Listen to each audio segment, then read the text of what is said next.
So welcome everyone. Thank you so much for coming.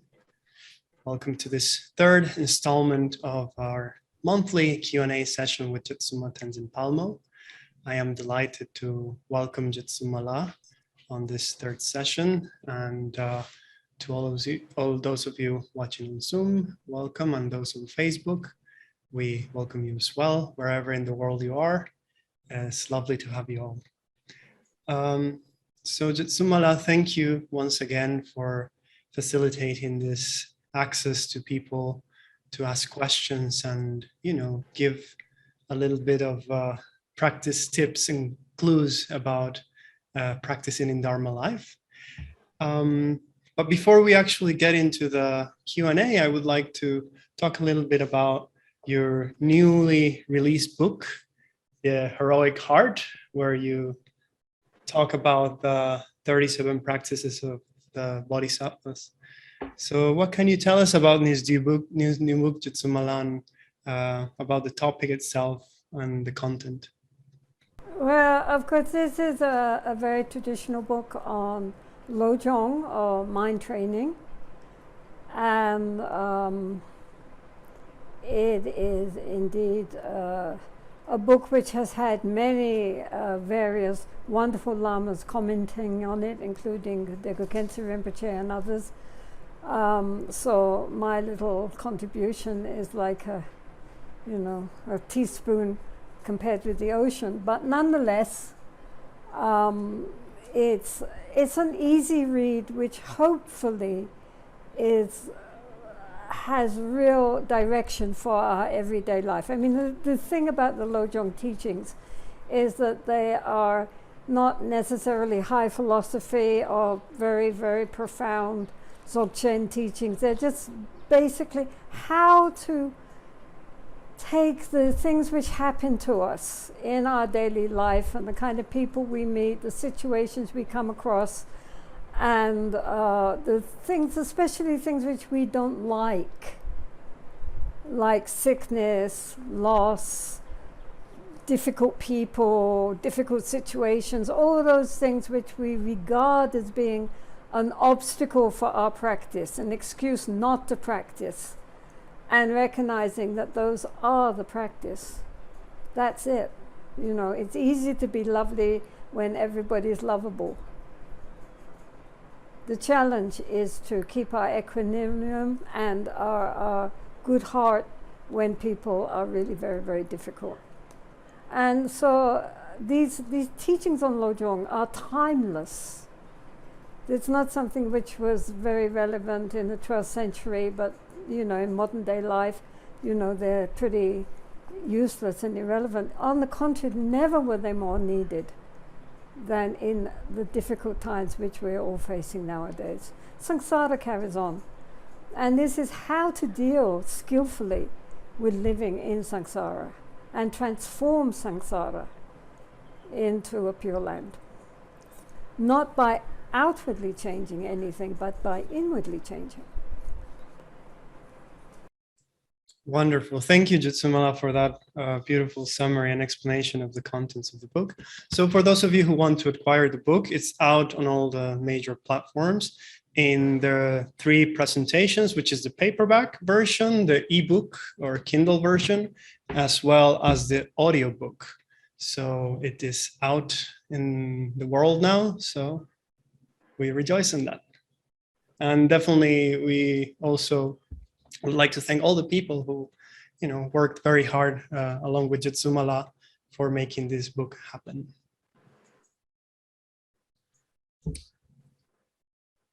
Okay, so that being said, we can now jump into the Q&A, which is in a way related because Lojong is very practical. So the topic of this particular session is Dharma practice in everyday life. And we've received a bunch of questions on the topic. Thank you to all who submitted your questions. Please continue those flowing on our direction so that we can host more of this wonderful events with Jetsunma. And with that, I'd like to start with the first question, which is coming from Terry. asking what is the correct nutrition and food according to the Buddha Dharma? Well, I mean, actually speaking, traditionally, there is no particular food restrictions in Buddhism. The Buddha and his disciples were monks, and they went on alms round, and they received and ate whatever was placed in their begging bowl. They couldn't say to their patrons, "Excuse me, I'm wheat intolerant. You know, could you please give me something else?" I mean, whatever was placed in your begging bowl, that's what you ate. So there were the three restrictions: that one did not kill oneself, one did not request that the animal be killed on one's behalf, and that one did not know that the animal was killed specifically for oneself, right? So if all those three criteria were realized, then one could eat. However, of course, actually in the Mahayana sutras, many of the sutras forbid eating meat, often along with garlic and onions. It's a kind of Hindu influence there. But when you consider you're not on alms round just eating whatever is given you, but when you consider you are choosing, then when one considers the sufferings of the animals who are raised for food and killed for food, then naturally one would assume compassion will arise, right? And the desire, therefore, to distance oneself from anything to do with the suffering of these innocent animals and the whole industry behind it. You know, it's not just one animal there. I mean, the whole vast network based on the meat industry and how they treat the animals. So nowadays, of course, it's very easy to be a vegetarian and even a vegan, right? I mean, it's so it doesn't seem to me there's any excuse anymore for the eating of meat. Really, it's just anything you say for eating meat is just an excuse, unless you happen to be a monk who is on an alms round and is therefore being non-discriminating. I mean, certainly those of us who live in India and Nepal, I mean, India is the vegetarian capital of the world. And there are so many incredibly delicious alternatives to meat that really one doesn't even notice the difference. And so I think especially if one is on the Mahayana path, but for any Buddhist who says, may all beings be well and happy, may all beings be free from suffering, then from our side, the very least we can do is to start with our diet and make sure that it causes no harm to anyone, including the butchers, you know, because all the people in the meat industry are likewise making terrible karma. So it's not good for them either, what to speak of for the animals, right? So all round, not good. So yes, therefore it is in, you know, it's very suited to the Buddhist way, because we always pray, may all beings be well and happy, not just human beings. All living beings want happiness and wish to avoid suffering. No, even insects, birds, fish, what to speak of animals, all beings want happiness. Nobody wishes to suffer. We do suffer, but we wish we didn't. So how to at least, even if we don't help beings, at least we can not harm them. May I say one thing, which is that at least the nunneries were among the foremost in the Tibetan community, which is very carnivorous, to choose to have a vegetarian diet. They were not forced to do that. They themselves, I think most nunneries have stepped forward and said that they would prefer to be vegetarian. So let's move on to the next question coming from Andrea Matuk. Says, I am very new to Buddhism and have been practicing for over a year.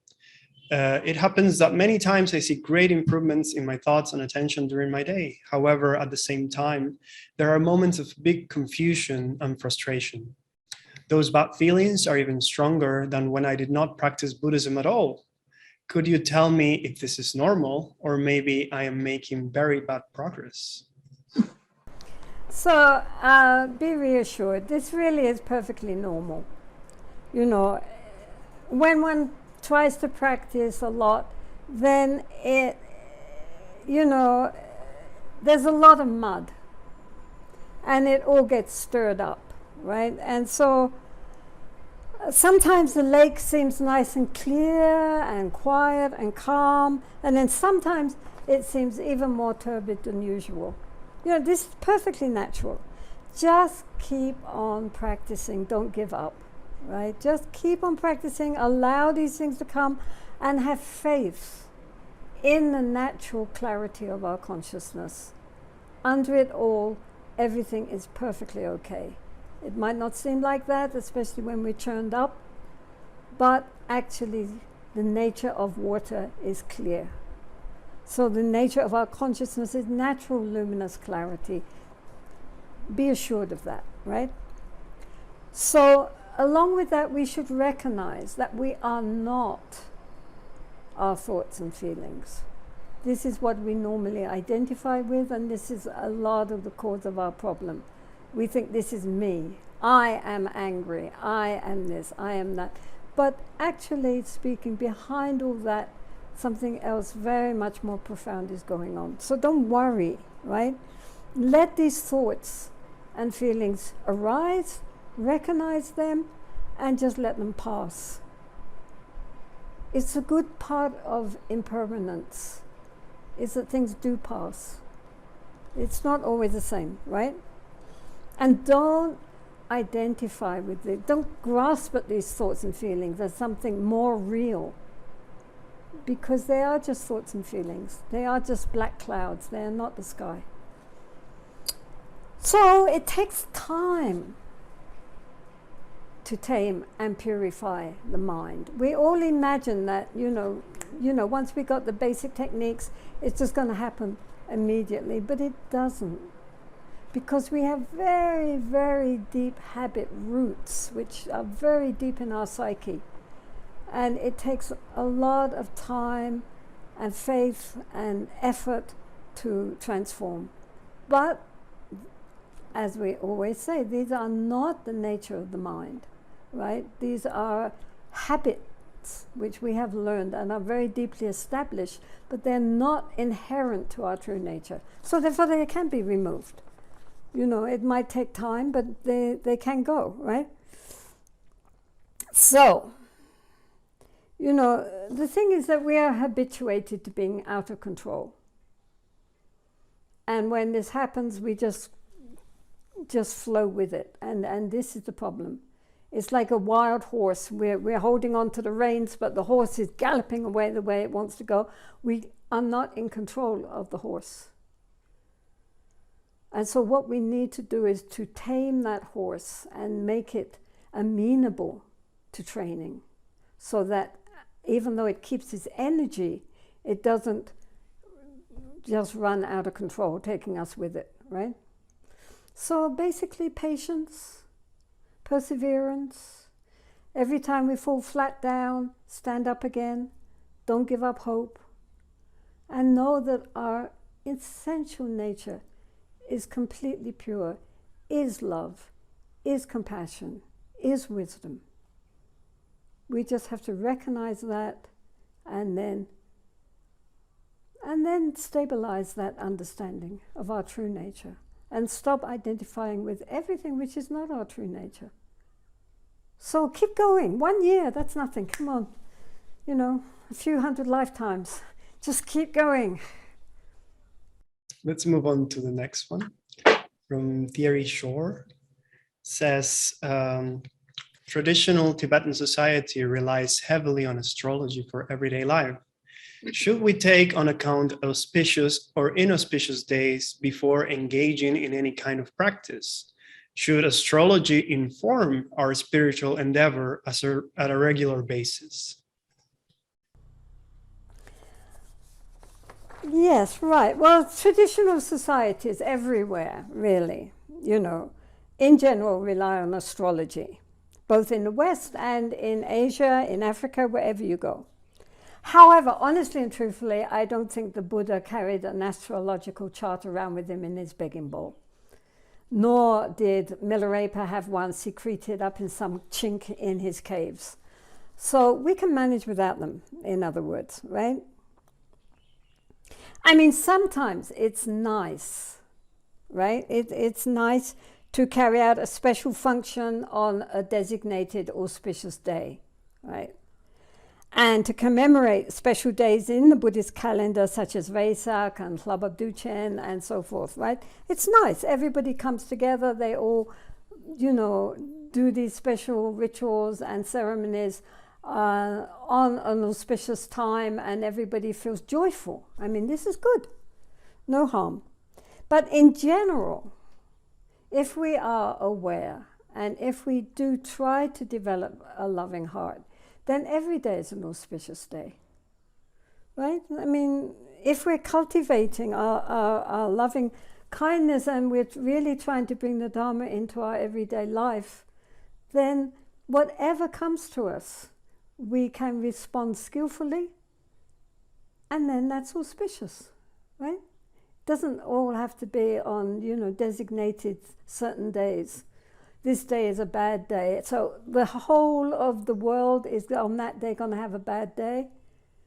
It's unlikely, right? But on certain auspicious days, when a large percentage of the population comes together to celebrate, then that makes it an auspicious day, right? So like that. I mean, don't rule your life by it. But it's nice sometimes just to celebrate and know that so many other people at this time are celebrating with us. You know, that's good. Beautiful, Jetsunma. Very practical and in line with our particular session of practice. Oh, the astrologers will be very upset. Perhaps, but still, it's very practical.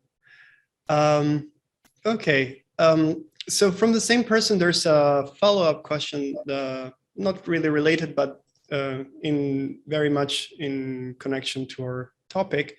And she says, if even after years of dedication, if we don't see any results to our meditation, should we give it all up and engage in social work instead?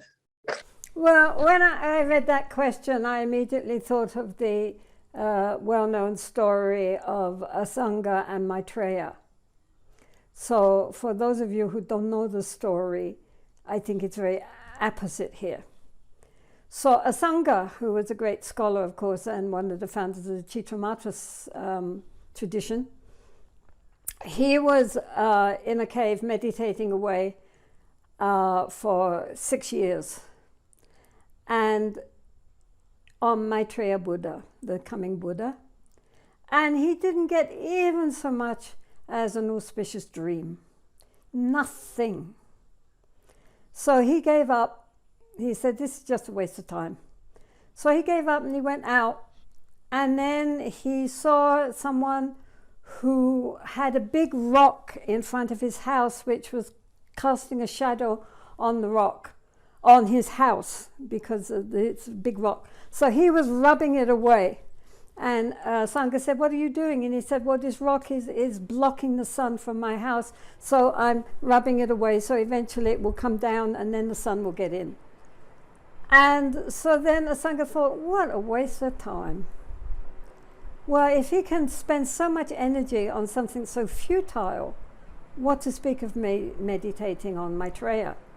So he went back again, and another 3 years, and still absolutely nothing happened. So then he left again. He said, this really is useless. 9 years and not even an auspicious sign. And he went off, and then he found a man with a big lump of iron, and he was also wearing it away. And he said, what are you doing? And he said, I'm trying to make a needle. I need to sew up my clothing, and I don't have a needle, so there's this big lump of iron. I'm going to keep rubbing it until it forms a needle. So again, the Sangha said, oh, what a waste of energy on something so completely useless. So what can I say about myself? So he went back again, another 3 years. So now it was 12 years. And still nothing. So then he went off again. And this time he saw this poor dog, this poor bitch, with her stomach completely open and all her guts coming out and putrid, full of flies, all these grubs eating her. And he felt so sorry for her lying there. And he thought, well, if I pick them up with my finger, I'll hurt the grubs. So maybe it's better if I lick them gently and then I can spit them out in a safe place. And that way I don't hurt, I help the dog and I won't hurt the grubs. But she stank like anything. So he knelt down, then he closed his eyes, tongue out, closer, until suddenly he hit the ground. Then he opened his eyes, and there was Maitreya standing in front of him. And so Asanga said, well, you took your time. Now I've been doing 12 years of practice, and where were you? And Maitreya said, I've been here the whole time since you began. But because of your impure perception, you couldn't see me. Then, because of all your practice through the years, gradually, you wore away your impure perception until finally you could see me as a putrid dog. And then, because of your great compassion, that cleared away the last of the veils of your pure perception, and you can see me as I really am. So Asanga looked a bit dubious. And Maitreya said, okay, put me on your shoulder and take me into the village and ask the people what they see on your shoulder. So he places Maitreya on his shoulder and he goes into the village and he says to the people, what do I have on my shoulder? And everybody said, you don't have anything on your shoulder. And then finally one old woman whose obscurations were not so deep said, you've got a mangy old dog on your shoulder. And then he realized, yes, it was true. The Buddhas and Bodhisattvas are always there. We just don't see. And we won't see if we don't keep practicing. So don't give up. Keep practicing.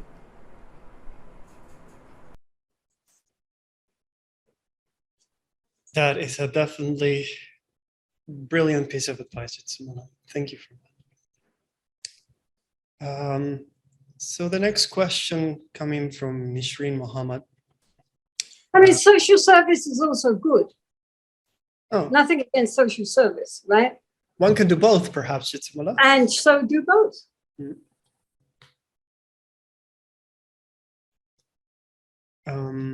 Yes, nowadays there's so much about socially engaged Buddhism, isn't it? Yeah, so I mean, it's good. I mean, Buddhists tended to be a little unsocially engaged, sitting on their carpets thinking may all beings be well and happy, but not really doing out to do much about it. So it's good to have a balance between practice and actual active benefit for other beings. It's not like it's either one or the other. It should be both and. Okay, so let's move on to the next question from Nishreen Muhammad. He's asking, is it okay to avoid contacting with people, including family members, when that triggers negative emotions? Or is this considered as escaping? And should we counteract this difficulty no matter how it impacts us? Also, should we face or avoid an unsupportive environment? Is this a correct practice of patience? Well, of course, all the Lojong texts, the texts on mind training, are specifically deals with our interaction, especially with difficult people. So, in brief, when we possibly consider difficult people as giving us the opportunity to cultivate important qualities, right? Such as patience and forbearance and compassion, and learning to be more aware of the negative emotions as they arise, right? Because those negative emotions don't arise when we're in pleasing company. They tend to come up when we're in company which is displeasing to us. So it doesn't mean that we have to go out looking for difficult people. And if we are, as human beings, and not, great Mahabodhisattvas, if we are really endlessly surrounded by difficult people and difficult circumstances, then certainly we should try to alleviate that difficult situation. But from time to time, it's really important that we understand where we are at realistically by dealing with people who are a problem for us, if they're there, right? I mean, how can we learn how to face our negative emotions and overcome them if we are never in the situation which gives rise to these negative emotions? Ram Dass said, if you think you're enlightened, then go and spend a week back with your family. And I think that that's really very true. It's probably hardest place for anyone to practice is when they're in very familiar surroundings with the people that they've grown up with and who don't appreciate how spiritual they all are now. So, yeah, I often say that it's like, a gymnasium that we go to. If we go to a gymnasium, we go to the gym in order to work on challenging machines. The easy ones will not affect any change. If we want to get strong, we have to push ourselves, right? And you see all these people, sweat pouring down, but they know that this is a great workout. So maybe difficult family members are workout for this lifetime, right?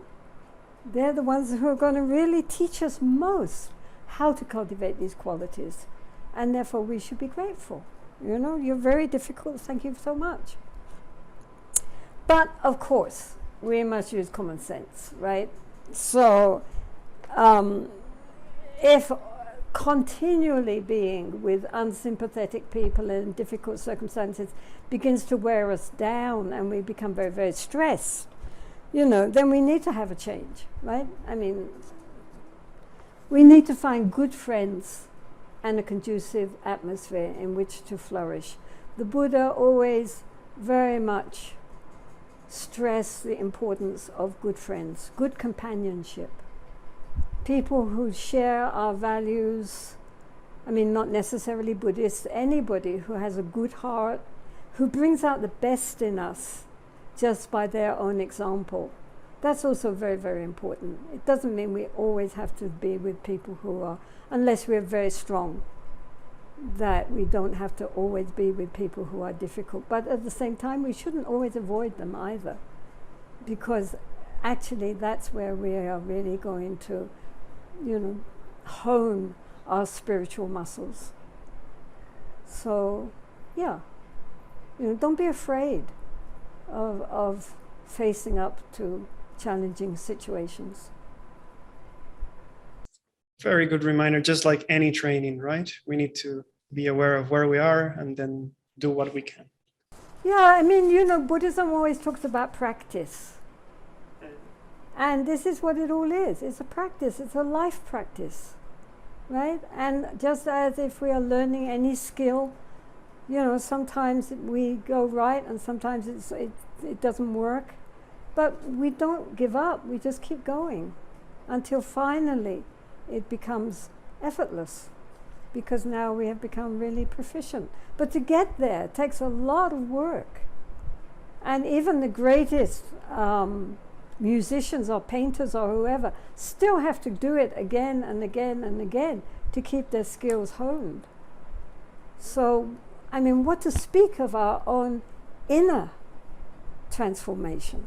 How difficult, lifetime after lifetime after lifetime of getting it wrong. And now we're trying to, learn how to be more skillful. It's not easy. It's not easy. And, we do fall flat on our face, but that doesn't matter. We stand up again. Keep walking.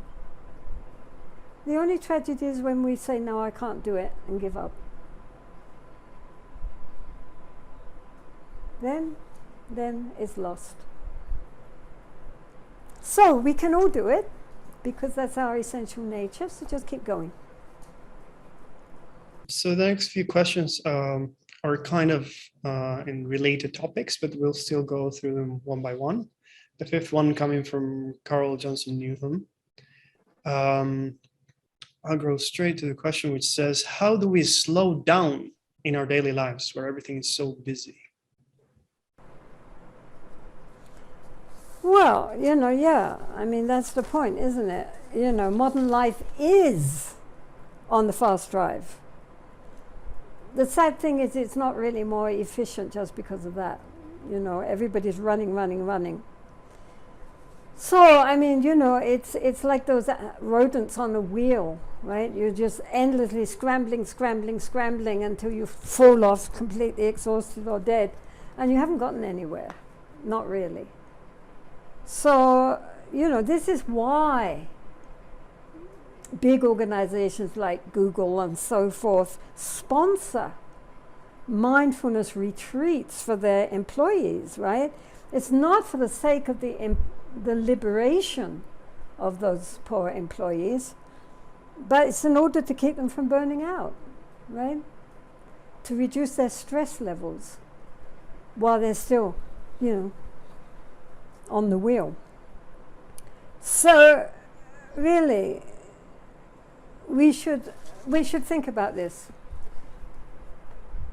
During the day, just step back, relax, take a few deep breaths, bring ourselves back into the present moment. When we move, when we walk, or when we are, whatever we are doing, just to try to move a little bit more slowly. Not slowly, intending, raising, moving, down. We're not in a Vipassana retreat, but still to move more consciously. Because normally, if we're walking from here to here, we are thinking all sorts of thoughts which have nothing to do with the body. We are like cut off from our body, from the head down. So to bring our mind, our attention back, take time to center our attention, cultivate awareness in our daily life and our tasks, right? When we speak, to talk more carefully. I mean, people come to see me every day, they talk so fast.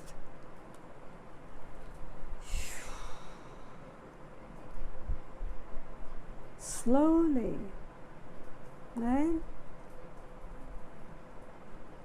Take time to listen. Take time to listen. I mean, each one of us, only we can bring more awareness and clarity into our lives. It's up to us. No one can do it for us. But it doesn't take time. It just takes attention, awareness, being more conscious. Actually, if we are more conscious, we are more efficient. We don't make mistakes. We don't forget things. We're not trying to do 10 things at the same time. But whatever we are doing, we do with our full attention. Then the mind doesn't get so exhausted. I mean, I'm a bad example of this, so I'm talking to myself here, right? Just to give attention to what we're doing in that moment. I mean, I mean, I did read an article on this subject in the Economist magazine. It wasn't a Buddhist magazine, it was the Economist. And they were saying about how multitasking is so bad for the brain, that our brain is not intended to multitask. And when we try to do that, doing many things at the same time, what happens is that we get very stressed out, we get burned out, we don't pay enough attention, we make mistakes, and we do not reach to those levels of consciousness from which genuine creativity can arise. That it's all kind of just routine. It's nothing original, nothing more meaningful than the surface of the mind, which is where we mostly are stuck. And then we just end up being completely stressed and inefficient, break down, and get angry, get frustrated, get depressed, and not in any way more efficient. So let's not go that way. Let's go the way of being more careful, more clear. Whatever we are doing, we give our attention, even if it's for 2 minutes.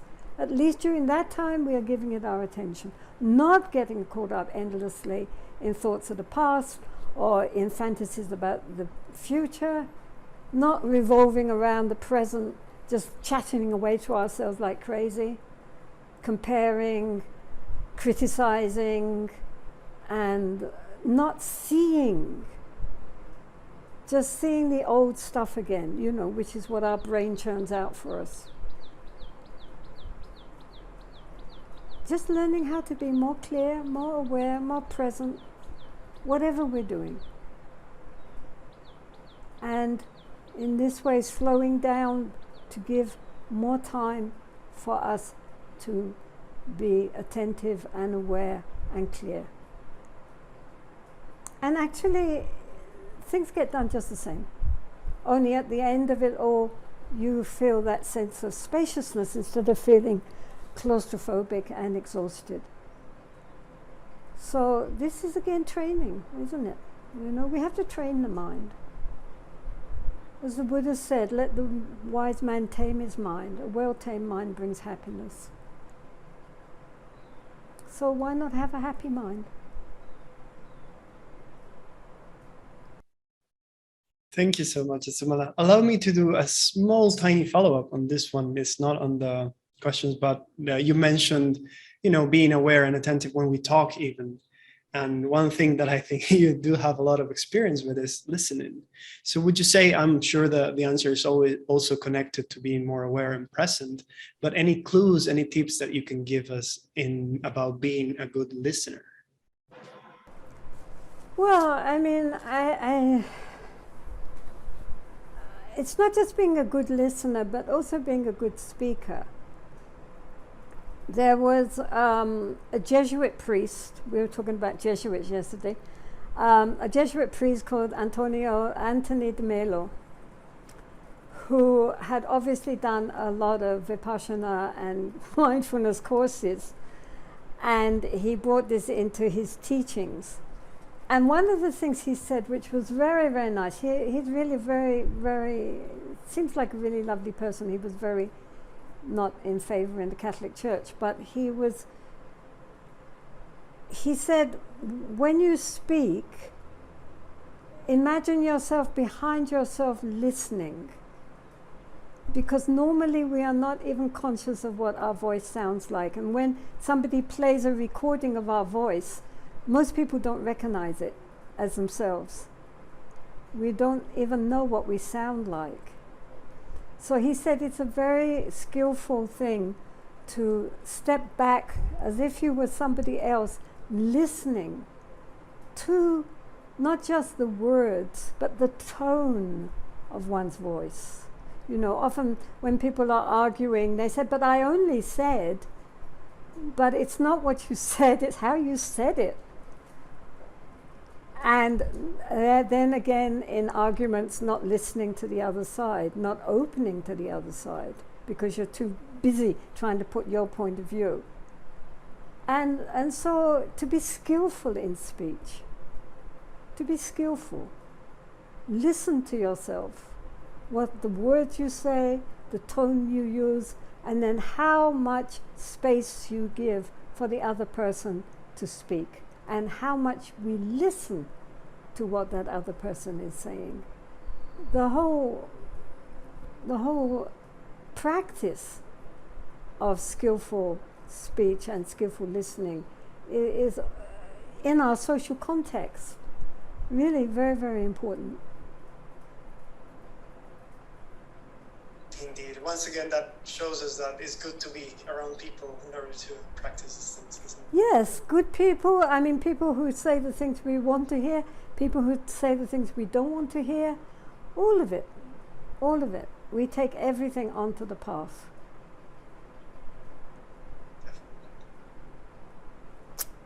Okay, so moving on to question 6 from Lily. What methods can we use off the cushion to help us maintain that loving awareness throughout the day? Well, we've been dealing with this, sort of, but I would say just do it.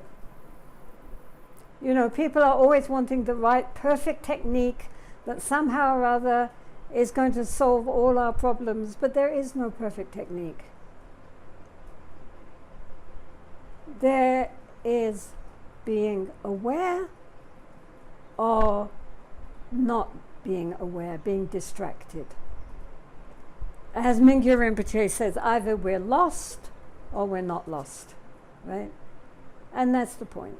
And normally we are very comfortable being distracted. Our minds zoom off into the past. All our, thoughts about people and situations in the past, they bring us joy, they bring us anger, they bring us despair, but it's always something which happened before. Or our plans and ideas and fantasies about the future, what's going to happen. But how little attention we give to right now, the moment here in front of us. So, it's up to us, isn't it? Either we're mindful or we're not mindful, it seems to me. So if, for example, we feel agitated, or worked up, then to bring the attention to the breath, which is so simple. It's not high philosophy, it's not, the ultimate Dzogchen view. It's just breathing and knowing we're breathing. And it brings us back. It brings us back right here, right now. And as I say, be more conscious. Be more conscious of our movement. The Buddha said we should be more attentive to how we walk, how we stand, how we sit, how we lie down, knowing it. When he walks, he knows he is walking. Sitting, he knows he is sitting, right? So always this sense of being present. That's a very skillful way to bring our mind back into the present moment. Just sit and be conscious of sitting. What does it feel like? The feet on the ground, the bottom on the chair, the back straight or not straight, any aches and pains. Normally we blot those out from our consciousness. So bring ourselves back, right? Oh dear. Our mad monkey mind resists being tamed. It likes jumping out all over, grabbing what it can, and just messing around. It does not want to be tamed. It resists being tamed. But once it is quietened down, it's a happy little monkey. It's still a monkey. We haven't gone beyond monkey mind, but at least it's a happy, pleasant little monkey. It's not fighting and running around and jumping up and down and never still for a minute. It's a quiet, contemplative little monkey, right? Dear, I don't know. You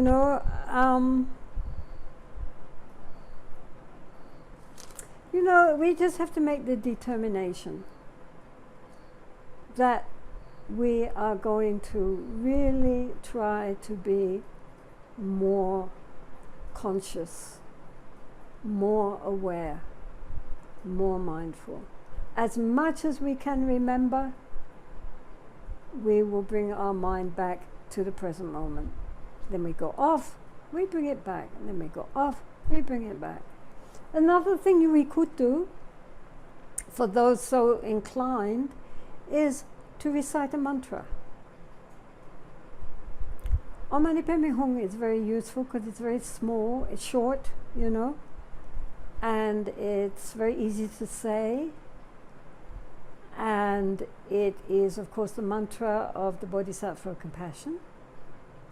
It's actually very powerful. I mean, although it's so common, it has a great inner power that people find, to their surprise, just how powerful it can be.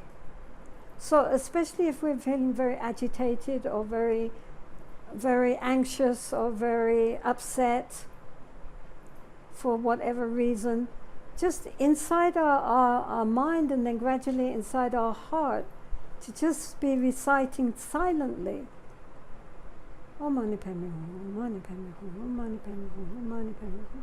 It's a very powerful mantra. And gradually it will make the mind very silent, very present, very spacious. And we will recognize we are not our thoughts and feelings.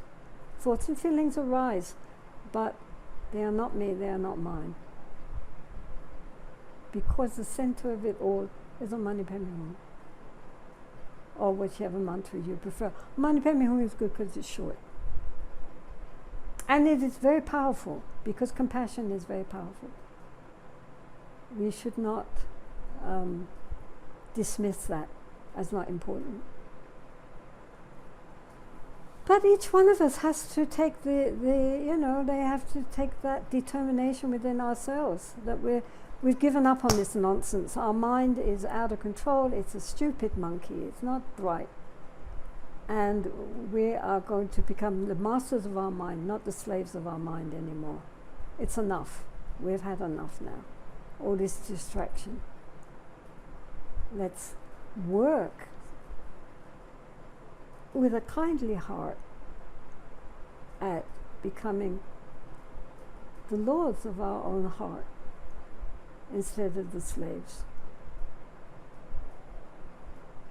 So we all have lots and lots to do. Nobody can say that we are not going to do it. There's nothing to do.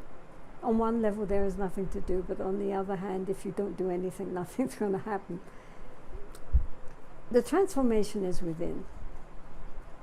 And the path to that is laid down so clearly in all these books and all these texts and in all the teachings, that we all know it.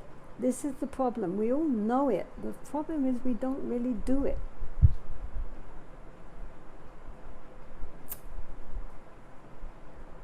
So we need to get moving. Yeah.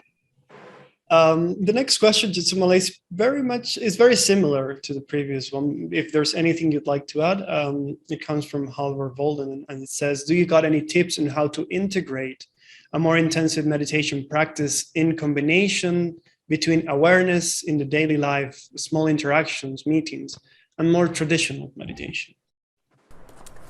Yeah, well, again, the key is always mindfulness.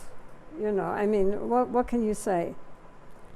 And our breath, as the Buddha taught, can be a uniting factor, since we're always breathing, right? And normally we're not even aware that we're breathing. We breathe in, we breathe out, we don't even know about it, right? We're totally unaware. So since we cannot breathe in the past or the future, we can only breathe now. This is why the Buddha recommended this as a very skillful way to bring our mind into the present moment and not flying off in all directions. We are so distracted. Inwardly, we are so distracted, and this is the problem here. You know, so I don't know what to say, you know.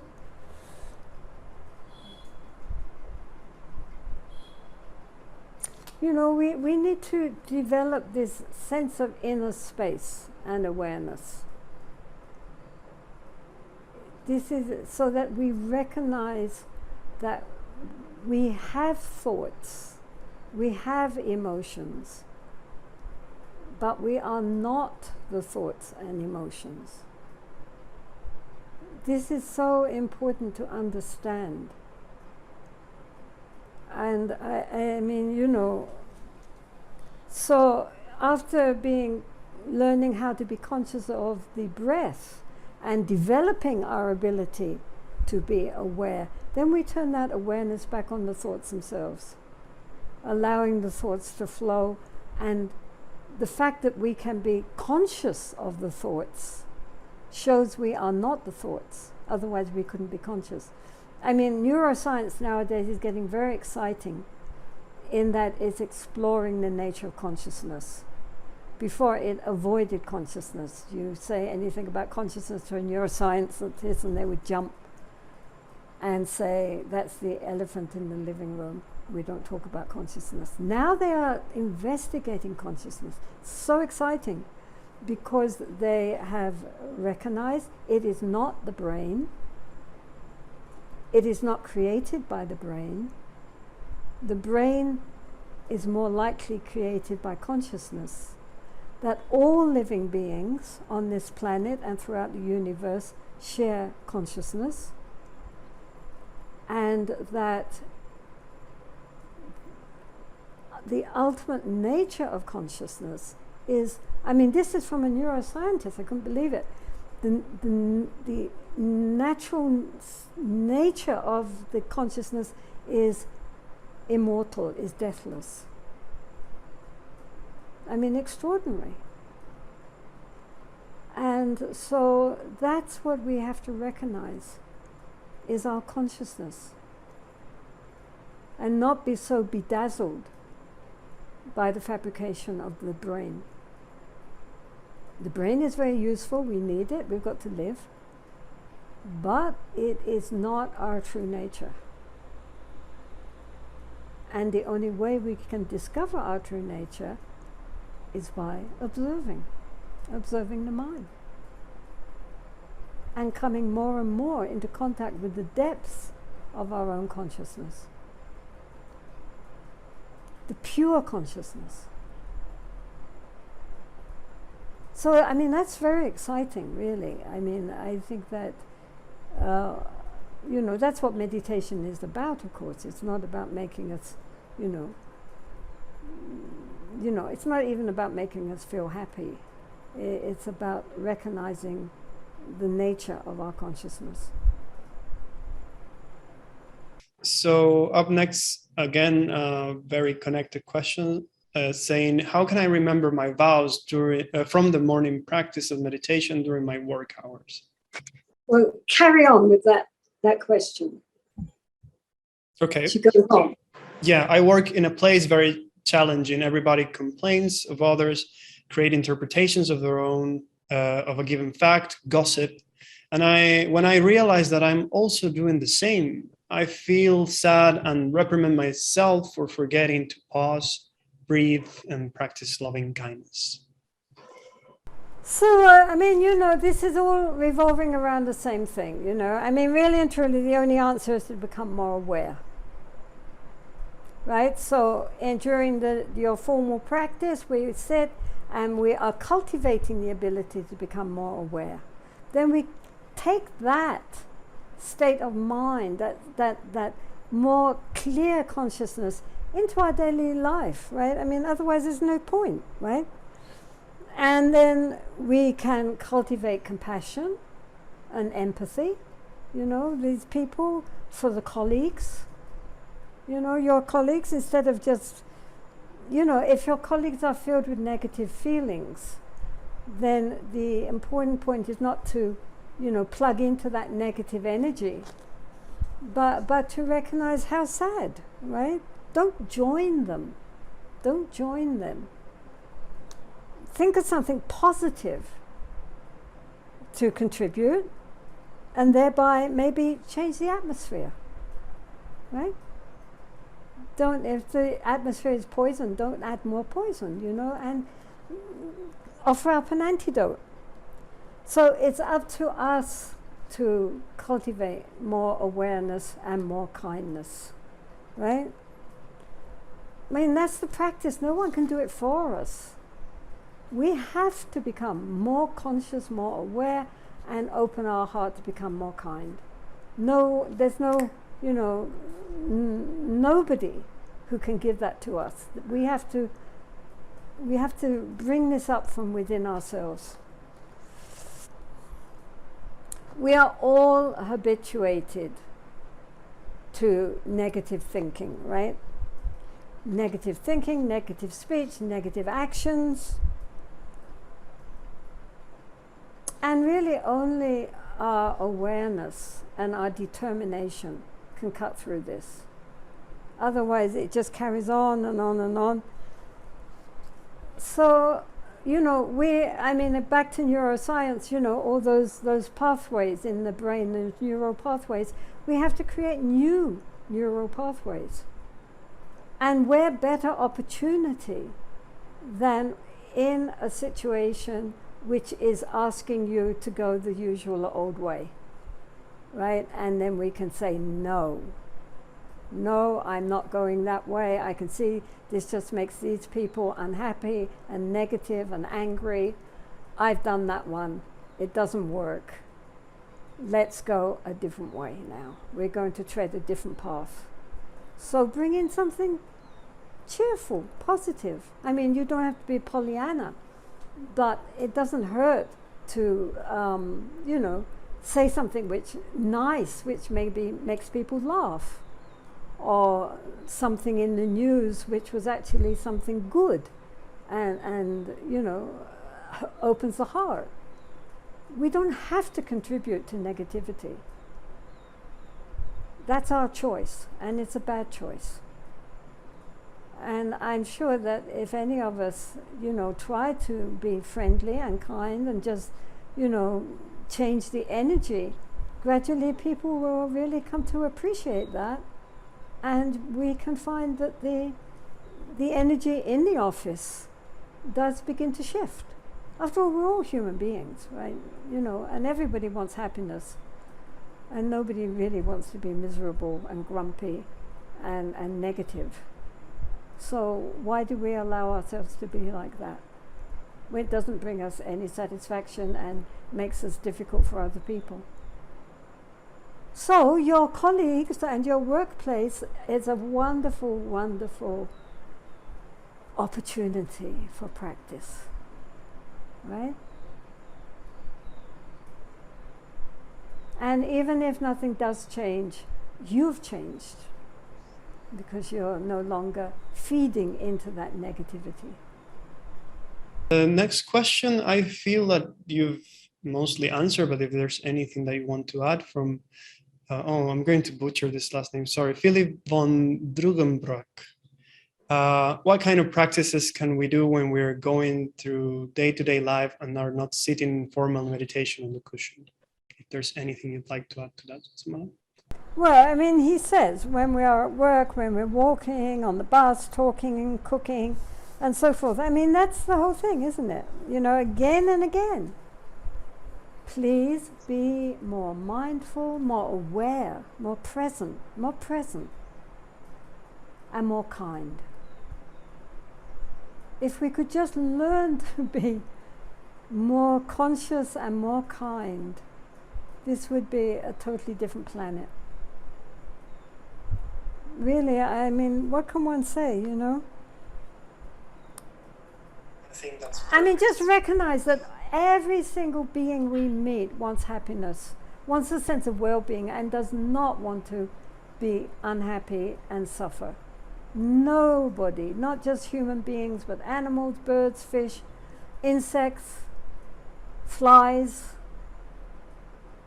they all want to feel okay, and they don't want to be hurt, they don't want to suffer, right? So therefore, again, bring attention to the present activity as much as we can, right? Without judgments and without inner commentary. Just being aware and conscious of what we're doing while we're doing it.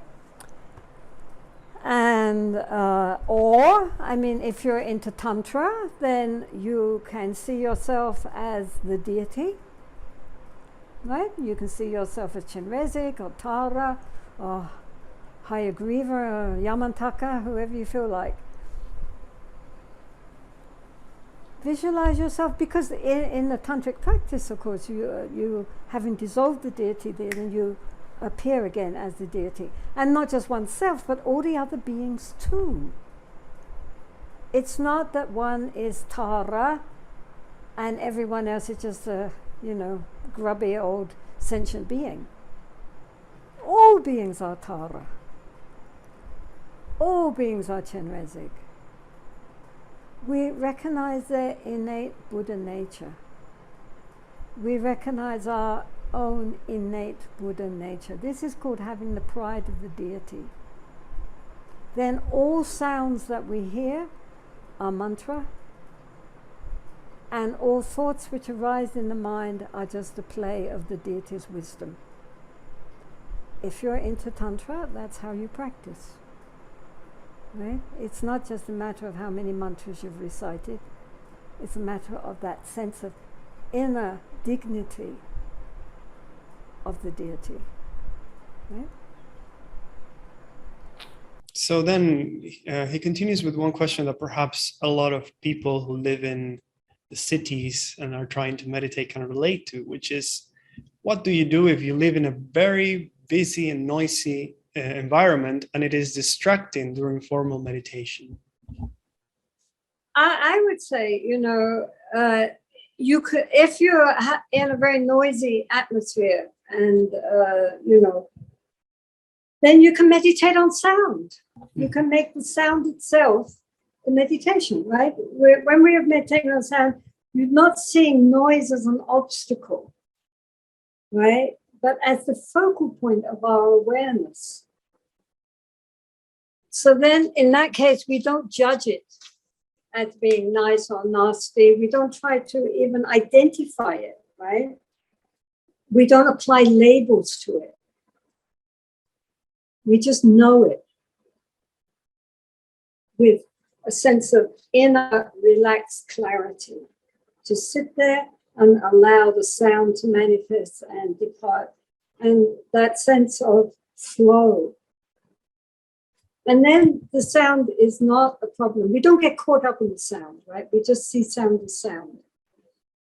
And if it happens to be a pop song, you don't sing along with it, right? You just hear it as pure sound.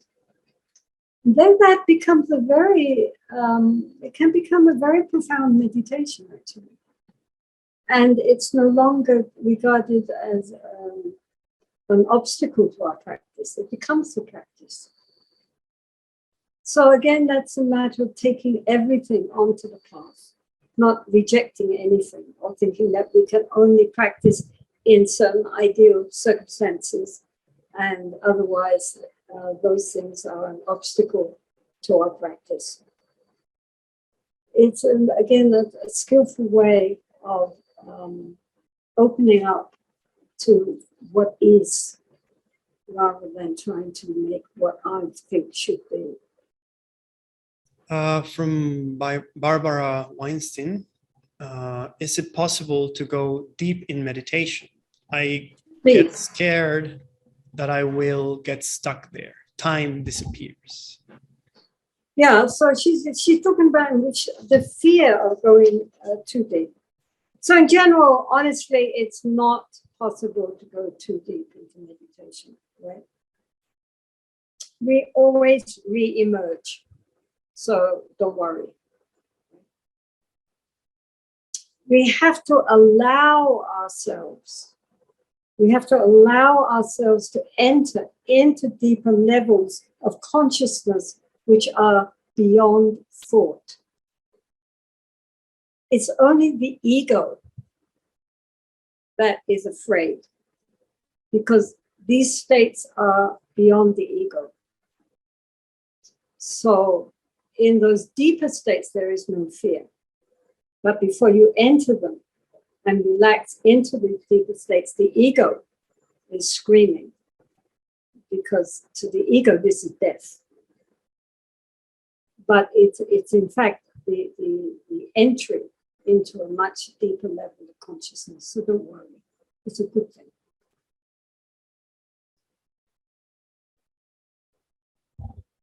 Okay, so we can move on to the next one from Narda Murillo, asking, how is it possible to practice equanimity both in daily life and meditation? So, I mean, by relaxing, relaxation is so important in meditation, that we shouldn't tense up and force, that genuine meditation comes through deeper and deeper levels of relaxation, right? So by relaxing and becoming aware of our thoughts and our emotions without attachment or rejection. We tend to hold on to those feelings like clarity and bliss, which are pleasant, and reject those feelings like fear or anger or, strong negative emotions, which we consider to be unpleasant. So instead of that, we are just aware of all our thoughts and emotions as just thoughts and emotions without clinging, grasping, or rejection, right? So normally we grasp at pleasure and we reject the unpleasant. But if we're simply aware of this automatic response, then honestly and truthfully, we do not need to succumb to those feelings. And we can simply observe them without being pulled in. The problem is that when these feelings come up of pleasure or displeasure, rejection, we immediately grasp or reject. We're not even conscious that these feelings are coming up, right?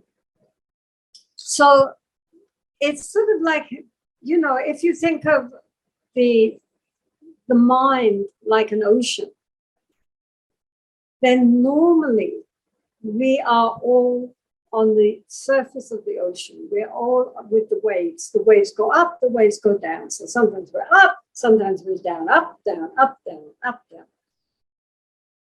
And so this ability to be aware, which is the essence of the Dharma, is like a boat. The boat glides over the waves. It's not submerged in the waves. You're not tossed up and down. The boat may go slightly up and down, but we are not completely immersed in the waves. We are riding the waves of samsara instead of being totally tossed up and down endlessly by our inner feelings.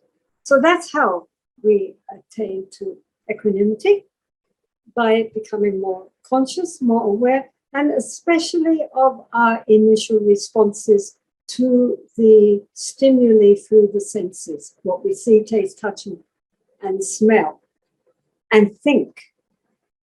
All of this will immediately set up a stimulation in the brain and of pleasure pain, right? And along with the pleasure pain comes grasping and rejection. So if in that moment that feeling comes up, we just are aware of it, then it just passes, it goes, it releases it. So moment to moment, we release, we don't grasp. The Buddha said that grasping is the cause of our dukkha, of our suffering.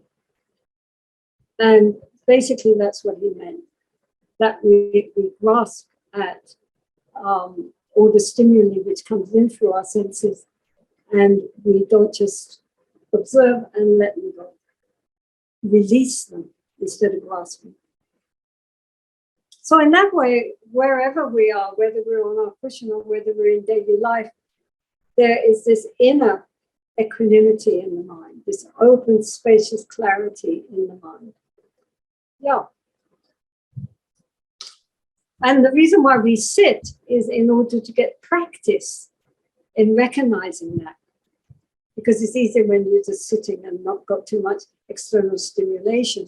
We begin to recognize that ability to have this spacious awareness. And then gradually we can carry on that into our daily life.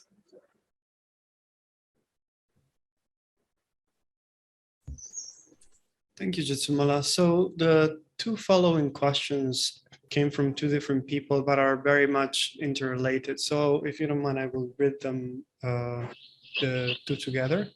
Number 12 is from Alicia Susunaga, saying, my mother is 90 years old and healthy.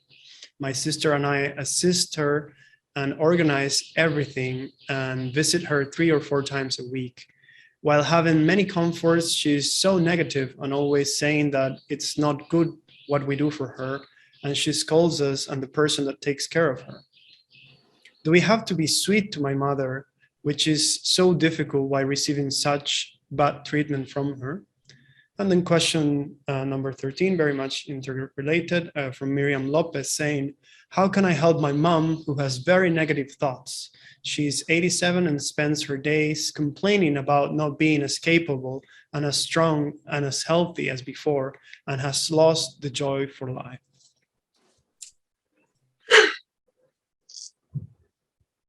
Well, you know, I mean, honestly, many old people become cantankerous and difficult, especially as they age.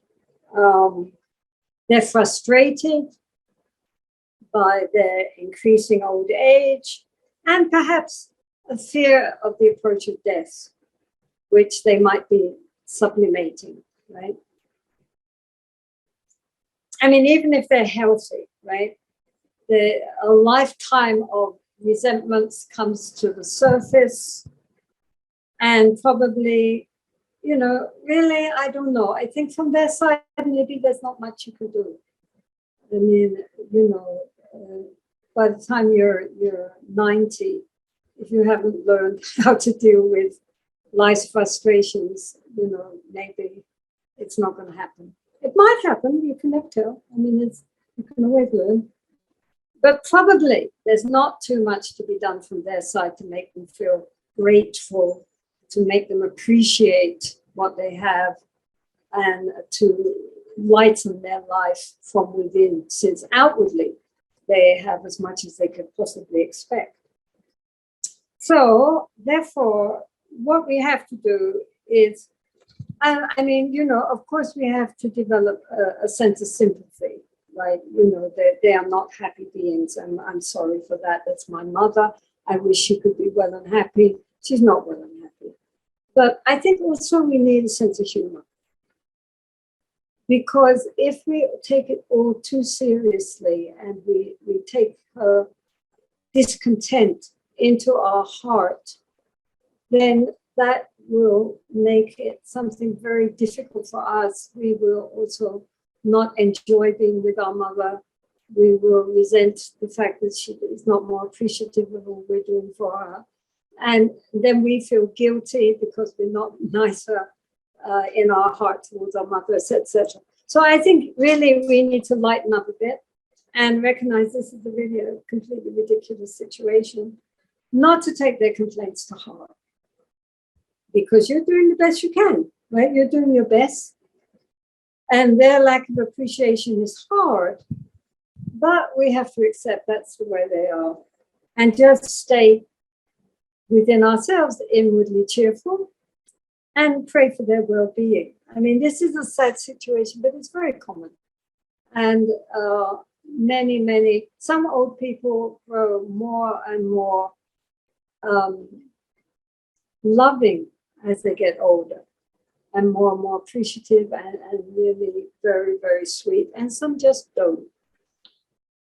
And if they have spent much of their life inwardly complaining, then when they get old, they're going to carry on complaining, because that's the habit they're in. So I think from your side, you can say to yourself, well, I'm doing the best I can. I'm sorry you don't appreciate it, but nonetheless, may you be well and happy, and not take it to heart, not feel guilty. Just accept this is a very sad situation for them. And, and also determine that when you get old, you won't be like that. That you will be much more appreciative and grateful and make whoever is caring for you feel good to be taking care of you. And then just accept the situation as it is. How sad. She's not going to change. And all we can do is not to take it personally. Because whoever you were and whatever you were doing would never be enough. How sad. I mean, what else can you do? Anybody else has any suggestions on this? Please offer.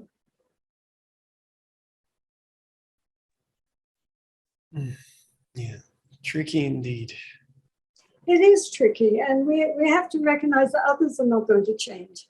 The only people that can change are ourselves.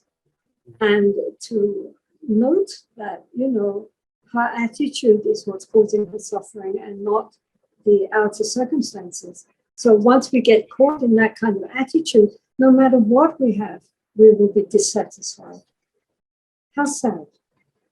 And just try not to become like that, In the meantime, realize it's not, the fault is not within ourselves. And we give them the love we can. And whether they accept it or reject it is really their problem. I mean, who knows what kind of past life they had with their mother anyway, because they're only talking about her now she's old. But what about when they were growing up? Moving on from this topic to a different one, coming from Alona, it says, 2 years ago, I was at my second silent 8-day retreat. By day 8, my mind was so amazingly, hugely spacious. I felt I am not ready to go back home because I didn't know how to deal with this openness. On the way home, I've had extreme migraine and I had to go to the emergency room. My question is how to deal skillfully with the transition from retreat mind to worldly mind.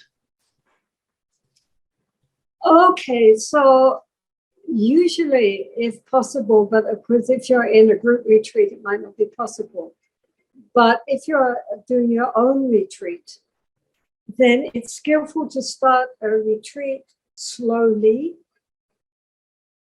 build up to the main focus, and then gradually loosen the intensity so that the mind is ready to step out of retreat and back into the world. I mean, if you're building up, and then you go back into the world, it's psychologically, it's too much of a shock. So certainly if you're in charge of a retreat or if you're leading a retreat yourself, then you should, make it so it starts a little slow, builds up to a crescendo, and then gradually gets less and less and less. So the difference between retreat consciousness and outside consciousness is not so great. Usually, if you are doing any kind of extended retreat, you do it in that way, so that then you can just flow into the world without that, that tremendous difference that comes from being in retreat, and because it's a shock to the whole system. If you're in a state of very heightened awareness, as she said, with this open, spacious mind, and then immediately step out into having to deal with the world outside, it's too much of a shock for the system. So gradually decrease the amount of sitting you're doing, move around more, begin to interact more with what is happening around you, so that the difference between the two states of consciousness are not so extreme.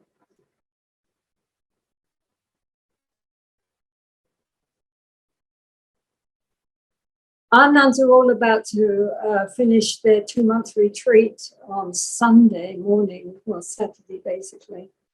Then they recite, they read the Pratyuparamita in 100,000 verses. So they're all sitting reciting together. And then they start cleaning. They clean all the nunnery, chattering away because they've been kept silent for two months until they start new term. Jetsunma, I think we only have a few minutes left. Would you like to end there, or would you like to do one more question? Do we have a nice, easy, simple little question? You can choose whichever question we have remaining from 16 to 18, whichever one you find the easiest one to answer. All right, well, let's keep going. Do number 16, because this is important. So, 16? Yeah. Okay, I'm confused with the sentence, nothing is right or wrong. I have heard a few times in Dharma talk. My thinking is, if there is nothing right or wrong to everything, then how will one know what is right and what is wrong? What does it actually mean? Jetsunma, please help me understand this. So basically the statement that there is no right and wrong is taken from the view of ultimate reality, right? From ultimate truth. Black clouds, white clouds do not pollute the sky, right? That's what it means. Nonetheless, from the conventional point of view, where we actually live in relative reality, we had better carry an umbrella when there are black clouds.